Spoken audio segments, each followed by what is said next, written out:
Hello friends, welcome back to my channel. कसं आहे सगळेजण? मस्त मजेत आहात ना? तर आजच्या व्हिडिओमध्ये आपण पाहणार आहोत ते म्हणजे सिल्कची साडी आपण कशा पद्धतीने नेसायची आहे. कबरेकरच्या ज्या प्लेट्स असतात त्या आपण कशा पद्धतीने काढल्या पाहिजेत, साडीच्या निऱ्या कशा काढल्या पाहिजेत आणि त्याचप्रमाणे साडीचा जो पदर असतो तो कशा पद्धतीने काढायचा आहे हे आजच्या व्हिडिओमधून आपण पाहणार आहोत. तर चॅनलवरती नवीन असाल तर नक्कीच माझ्या चॅनल सबस्क्राईब करा आणि चला आजच्या ह्या व्हिडिओला आता आपण सुरुवात करूया. तर आता इथे आपल्याला साडी नेसायची आहे. तर साडी नेसण्यापूर्वी पहिल्यांदा आधी मी सँडल घातलेली आहे आणि सँडल आपण घालायचे आहे ज्यावेळी तुम्ही कुठच्या प्रोग्रामला वगैरे जात असाल ना आणि अशा सुंदर प्रकारच्या तुम्हाला सिल्कच्या साड्या नेसायच्या असतील तर त्या नेसण्याआधी तुम्ही पहिल्यांदा ती सँडल वापरा आणि त्याच्यानंतरच त्या साड्या नेसा. आणि दुसरी जी महत्त्वाची टिप्स आहे ती म्हणजे तुम्ही शेपवेअरचा वापर करा. तुम्ही जर समजा जाड असाल ना तर तुम्ही जर शेपवेअर वापरलात तर साडीमध्ये तुम्ही स्लिम दिसणार आहात. तर याच्यासाठी ही पण टिप्स जी आहेत ती नक्की फॉलो करून पहा. आणि आता इथे मी साडी जी आहे ती नेसायला सुरुवात केलेली आहे. पहिल्यांदा आपण कसं करतो की साडी टक करून घेतो. साडी टक करण्यापूर्वी इथे जे साडीचं शेवटचं टोक असतं तिथे मी गाठ बांधलेली आहे आणि ती नंतर मी ती टक करून घेतलेली आहे. कारण की ते साडीचं जे टोक असतं ते साडी नेसल्यानंतर कधी कधी बाहेर असं खाली असं येऊ शकतं, तर ते खराब दिसू नये यासाठी आधीच आपण तिथे जर का गाठ बांधली आणि ते टक केलं तर ते पुढचा जो प्रॉब्लेम आहे तो आपला नक्की सॉल्व्ह होऊ शकतो. तर आता इथे आपण सगळी जी साडी आहे ती व्यवस्थित अगदी टक करून घेतलेली आहे. त्याच्यानंतर आता आपल्याला हा पदर काढायचा आहे. तर पदर काढण्यापूर्वी पदराचा जो पहिला सगळा भाग आहे तो मी असं एकत्र करून पाठीमागून आपल्याला हा जो पदर आहे तो डाव्या खांद्यावरती आपल्याला घ्यायचा आहे. तर पदराची उंची ही किती असली पाहिजे हे पण खूप महत्त्वाचं आहे. साडी नेसताना पदराची उंची किती असली पाहिजे तर आपला जो गुडघा असतो त्या गुडघ्याच्या थोडंसं खाली हा पदर जो आहे तो आला पाहिजे. तर इथे मी तुम्हाला दाखवत आहे बघा, हा माझा पदर आहे आणि गुडघ्याच्या असा खालीपर्यंत असा आलेला आहे. अशा प्रकारे जर तुम्ही साडी नेसलात तर ती खूप सुंदर अशी दिसते. तर आता आपल्याला हा पदर जो आहे तो पदराच्या ज्या प्लीट्स आहेत त्या काढायच्या आहेत. पदराच्या प्लीट्स काढताना आपण खरं तर डाव्या साईडने पहिल्यांदा सुरुवात करायची आहे. आता पहिली जी आपण प्लीट्स काढणार आहोत बघा, तर ती जी पहिली प्लीट आहे ना ती मोठी काढायची आहे आपल्याला आणि त्याच्या पाठीमागचे जे प्लीट्स असतात सगळ्या ते छोटे छोटे काढायचे. बघा कधी कधी काय होतं ना की आपण ह्या पदर काढतो, त्या प्लीट्स काढतो, पण ना कधीतरी ना एखादी अशी प्लीट्स असते जी बाहेर येते आणि मग ते खराब दिसतं. मग परत आपल्याला पदर हा काढावा लागतो. परत त्या प्लीट्स सगळ्या व्यवस्थित करा, परत त्याला पिनअप करा. हे सगळं करण्यापेक्षा तुम्ही जर त्या पदराच्या ज्या प्लीट्स आहेत त्या आधीच व्यवस्थित काढलात ना तर पुढचा जो प्रॉब्लेम होतो तो तुम्हाला होणार नाही. तर आता पहिली आपली ज्या सगळ्या प्लीट्स आहेत त्या मी काढलेल्या आहेत. आता एक एक करून ह्या सगळ्या प्लीट आहेत त्या मी अशा प्रेस करून घेणार आहे, कारण की ही आपली सिल्कची साडी आहे. तर त्याच्यामुळे आपल्याला सगळ्या प्लीट्स ज्या आहेत त्या अशा एक एक करून प्रेस करत जायचं आहे आणि नंतर सगळ्या आपण एकत्र घेऊन सुद्धा प्रेस करायच्या आहेत. तर सगळ्या आपल्या ज्या प्लीट्स आहेत त्या व्यवस्थित आलेल्या आहेत की नाहीत, किंवा कुठची प्लीट्स समजा बाहेर जात असेल तर ती आपल्याला व्यवस्थित करून इथेच घ्यायची आहे आणि आपल्याला जो पदर आहे तो अशा प्रकारे काढून घ्यायचा आहे. तर आता इथे बघा मी तुम्हाला एक सांगेन, इथे काही जण काय करतात माहिती आहे का, पदर ज्या प्लीट्स आपण काढल्या ना की त्याच्यानंतर लगेचच त्या पदराच्या टोकाला पिनअप करतात. पण तसं तुम्ही करू नका, कारण की ते खूपच खराब दिसतं. तर ते पिनअप तुम्हाला करायचंच असेल ना तर त्या पदराच्या अगदी मधोमध पिनअप करा आणि पिनअप करताना तुम्हाला आडवा पिनअपच करायचा आहे.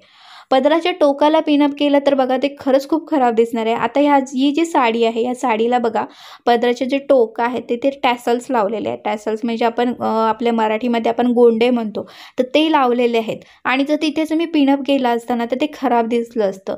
तर पिनअप करताना तुम्हाला करायचंच असेल पदराला पिनअप तर मधोमध करा, कारण की असा पिनअप केला ना की खरंच आपलं पदर पण व्यवस्थित दिसतो आणि खाली असा पिनअप नसल्यामुळे ना तो असं छान असं झुपक्यासारखा भाग येतो आणि मग ते जे टॅसल्स आहेत ते आणखी सुंदर दिसतात.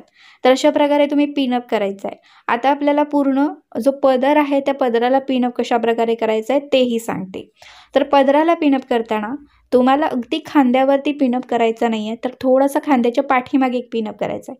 खांद्यावरती जर का तुम्ही पिनअप केलात ना तर एकदम खांद्यावरती केला ना की आपण बघा खाली वाकलो ना की तो जो पदर असतो ना तो असा पुढे येतो, तो येऊ नये यासाठी खांद्यावरती नको तर खांद्याच्या थोडंसं पाठीमागे आपल्याला जिथे आपण बघा नॉट बांधलेली असते ना तिथे तुम्ही पिनअप करू शकता. तर अशा प्रकारे आपल्याला पदराला जो आहे तो पिनअप करून घ्यायचा आहे। आता आपल्याला पिनअप करून झालेला आहे। आता आपल्याला हा पदराच्या ज्या प्लीट्स आहेत सगळ्या त्या आपल्याला सगळ्या व्यवस्थित अशा करून घ्यायच्या आहेत। थोड्याशा तुम्ही प्रेस करून घेतलात एक एक करून तरीही काही हरकत नाही, कारण की अशा प्रेस करून घेतल्या की बघा किती सुंदर अशा या प्लीट्स आपल्याला दिसत आहेत त्या। तर अशा प्रकारे आपल्याला एक एक दोन दोन प्लीट्स घेऊन ह्या सगळ्या प्लीट्स आहेत त्या प्रेस करून घ्यायच्या आहेत। आता आपल्याला इकडे कमरेच्या इथल्या ज्या प्लीट्स आहेत त्या काढायच्या आहेत, त्या कशा प्रकारे काढायच्या आहेत तेही मी तुम्हाला आता दाखवणार आहे। वेगवेगळ्या पद्धतीने आपण ज्या प्लीट्स आहेत त्या काढू शकतो, पण सगळ्या साडींना एकच मेथड उपयोगाची नसते। आता आधी एक मी व्हिडिओ शेअर केला, तिथे मी तुम्हाला सांगितलं होतं की तुम्ही कमरेच्या इथल्या प्लीट्स पाडायच्या असतील तर तुम्ही अगदी गाठ एक मारली तरी त्या आपोआप प्लीट्स तयार होतात।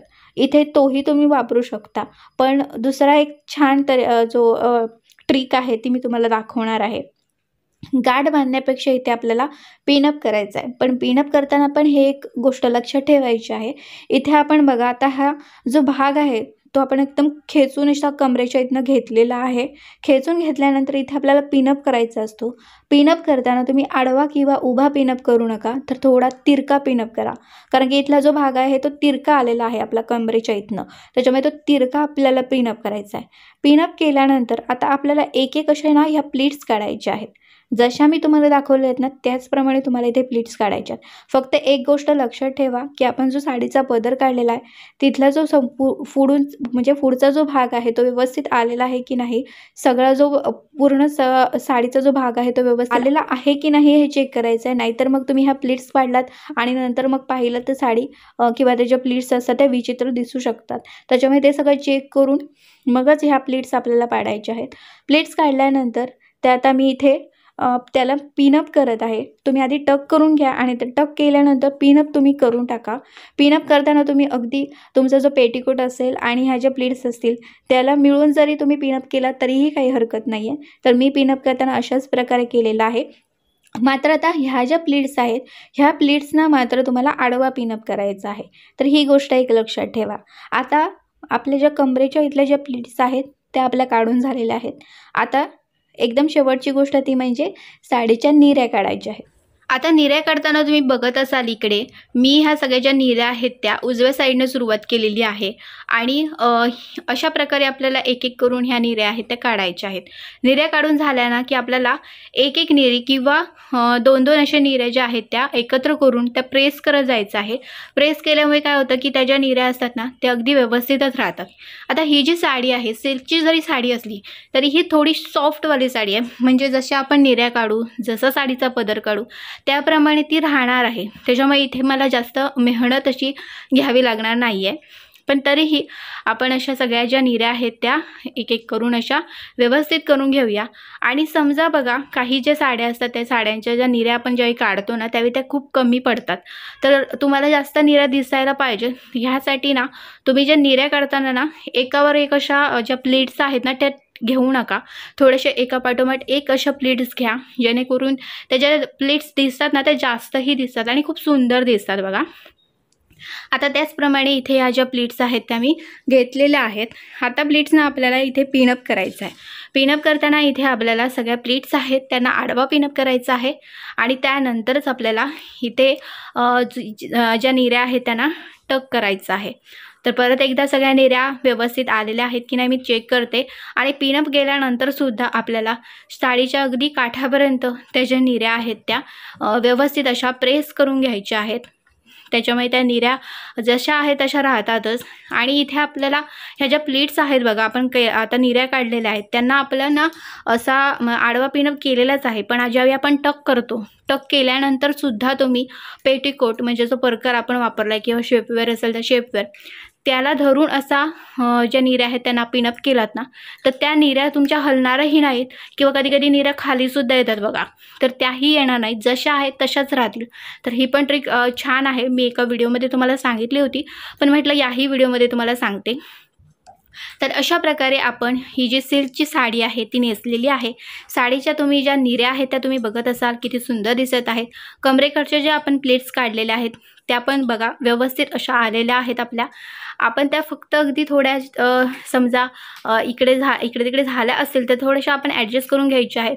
थोडंसं त्या प्लीट्स घेऊन आपण प्रेस केलात ना तर ते अगदी व्यवस्थितच राहतात.